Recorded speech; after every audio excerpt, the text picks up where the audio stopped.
Hello friend नमस्कार मु विकास आपण माननकु स्वागत करूछि आ एक नवा वीडियो रे।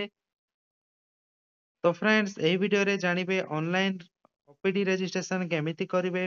देखंतु फ्रेंड्स आपण माननकु जेतेबेले स्वास्थ्य समस्या हो बा परिवार रे कहार स्वास्थ्य समस्या नै आपण आपणकर जिल्ला मुख्य चिकित्सालय जाउछन्ती किबा बड़ मेडिकल को जाउछन्ती तो सही समय रे आपणको ओपीडी टिकेट करिवा पई बा रजिस्ट्रेशन फॉर्म करिवा पई लंबा धाड़ी रे छिड़ा हेबाकू पडुछि एवं बहुत समय अपेक्षा करिबाकू पडुछि।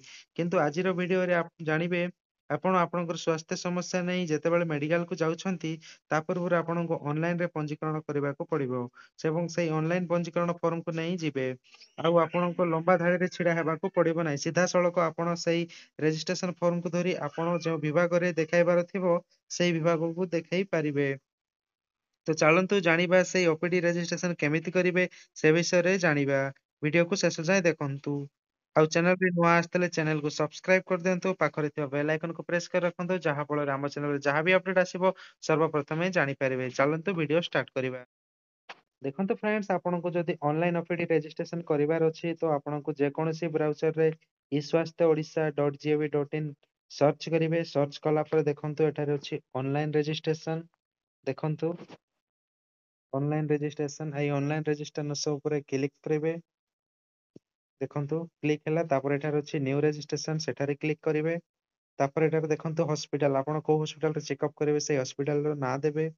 ଦେଖନ୍ତୁ ମୁଁ ହସ୍ପିଟାଲ ନାଁ ଦେଇ ଦଉଛି DHH ନବରଙ୍ଗପୁର ଦଉଛି। ତାପରେ ଡେଟ୍ ଦେବେ କୋଉ ଡେଟରେ ଆପଣ ସେଇ ହସ୍ପିଟାଲକୁ ଯିବେ ସେ ଡେଟ୍ ଦେଇଦେବେ। ଦେଖନ୍ତୁ ମୁଁ ଡେଟ୍ ଦେଇ ଦଉଛି 5 ତାରିଖର ଡେଟ୍ ଦେଇ ଦଉଛି।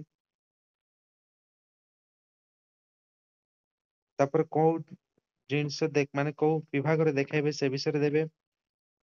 ଜେନେରାଲ ଓପିଡି କଲି ସେଟା ଦେଖେଇବେ।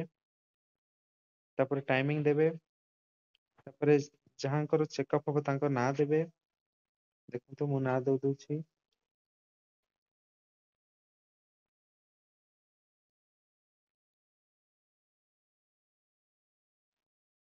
ନାଁ ଦେଇଦେଲି ଏଜ ଦେଇଦେବେ ଏଠାରେ ଆପଣଙ୍କର ବୟସ କେତେ ସେଇଟା ଲେଖିବେ। ତାପରେ ଜେଣ୍ଡର ଦେବେ ମେଲ ଫିମେଲ ଯୋଉଟା ସେଇଟା ଦେବେ। ଆପଣଙ୍କର ଫାଦର୍ସ କିମ୍ବା ହଜବେଣ୍ଡଙ୍କ ନାମ ଦେବେ। ତ ମୁଁ ଫାଦର ନେମ ଦେଇଦେଇଛି। ସ୍ପୋର୍ଟସ ନେମ ଆଧାର ନମ୍ବର ନଦେଲେ ବି ଚଳିବ। ତାପରେ ଆଡ୍ରେସ ଦେବେ ଆପଣଙ୍କର ଘର ଆଡ୍ରେସ ଦେବେ ସେଠାରେ।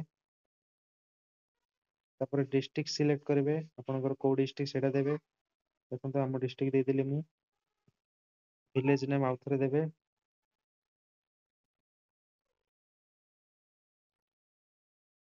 ଦେଖନ୍ତୁ ଭିଲେଜ ନେମ ଦେଇଦେଲି। ତାପରେ ଆପଣଙ୍କର ମୋବାଇଲ ନମ୍ବର ଦେବେ। ମୁଁ ଦେଇଦଉଛି ମୋବାଇଲ ନମ୍ବର। ମୋବାଇଲ ନମ୍ବର ଦେଇଦେଲି। ତାପରେ ଏଠାରେ ଆପଣ କ୍ୟାପଚା ଦେବେ।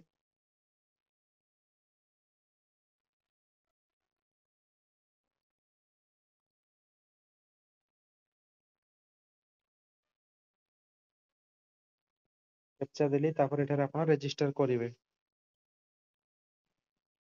ଦେଖନ୍ତୁ ଆପଣଙ୍କର ରେଜିଷ୍ଟର ହେଇଗଲା। ଦେଖନ୍ତୁ ଆପଣଙ୍କ ରେଜିଷ୍ଟର ହେଲା ପରେ ଏଭଳିଆ ଶୋ କରିବ। ଏଟାକୁ ଆପଣ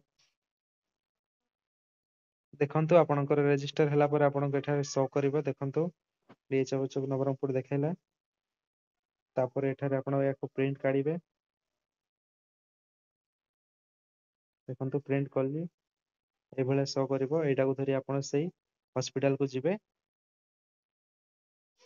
ଦେଖନ୍ତୁ ଆପଣ ଯଦି ଓପିଡି ରେଜିଷ୍ଟ୍ରେସନ କଲା ପରେ ଆପଣଙ୍କୁ ଏଇଭଳିଆ ବାହାରିବ ଏଇଠାରେ ଏଇଟାକୁ ଆପଣ ଧରିକି ସେଇ ହସ୍ପିଟାଲକୁ ଯିବେ ଏବଂ ଆପଣ ଚେକଅପ୍ ହେଇପାରିବେ। ଆପଣଙ୍କୁ ଆଉ ଏଥର ଲମ୍ବା ଲାହାଡିରେ ଲାଇନ ହବାକୁ ପଡିବ ନାହିଁ କି ଆପଣଙ୍କର ସମୟ ବି ୱେଷ୍ଟ ହବ ନାହିଁ। ତ ଏଥର ଯେତେବେଳେ ବି ଆପଣ ହସ୍ପିଟାଲ ଯିବେ ତ ଆପଣଙ୍କୁ ଏଇଭଳିଆ ରେଜିଷ୍ଟ୍ରେସନ କରିକି ଯିବାକୁ ପଡିବ।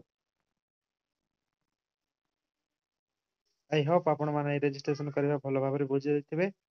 ଭିଡିଓଟି ଏତିକିରେ ଶେଷ କରୁଛି। ଭିଡିଓଟି ଭଲ ଲାଗିଥିଲେ ଲାଇକ୍ କରନ୍ତୁ ସେୟାର କରନ୍ତୁ ସାଙ୍ଗମାନଙ୍କ ସହିତ ସେୟାର କରିଦିଅନ୍ତୁ ଏବଂ ଭିଡିଓରେ ନ ଆସିଥିଲେ ଚ୍ୟାନେଲକୁ ସବସ୍କ୍ରାଇବ କରିଦିଅନ୍ତୁ।